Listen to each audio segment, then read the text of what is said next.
First eligibility ఏంటంటే మన ఛానల్ని సబ్స్క్రైబ్ చేసుకోండి.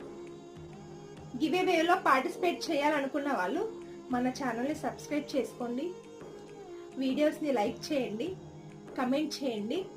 ఈ 3 చేస్తే సరిపోతుంది, బట్ నా కోసం ఇంకొంతమందితో సబ్స్క్రైబ్ చేయించుకోండి. సో ఇదేంటంటే మన ఛానల్ గ్రోత్కి హెల్ప్ చేస్తుంది అనమాట. ఇలా కొంతమందితో సబ్స్క్రైబ్ చేయించండి. ఈ 3 మాత్రం, ఫస్ట్ ఇది సబ్స్క్రైబ్, లైక్, కమెంట్, ఈ 3 మాత్రం గివ్ అవేలో పార్టిసిపేట్ చేయాలనుకున్న వాళ్ళు ఖచ్చితంగా చేయాలి. కమెంట్ చేసిన వాళ్ళ పేర్లు ఉంటాయి కదా, అవి నేను డైలీ స్లిప్లో రాసుకుంటాను అనమాట. అవన్నీ ఒక పాట్లో వేసి 1K సబ్స్క్రైబర్స్ అయిన తర్వాత నేను అవన్నీ తీసి దాంట్లోంచి 3 నేమ్స్ అయితే సెలెక్ట్ చేస్తాను. నేనేమి పర్సనల్గా ఎవరిది తీయను, అన్నీ మిక్స్ చేసి ఒకటి తీస్తాను. అట్లా ఎవరి పేరు వస్తే వాళ్ళకి నేను నా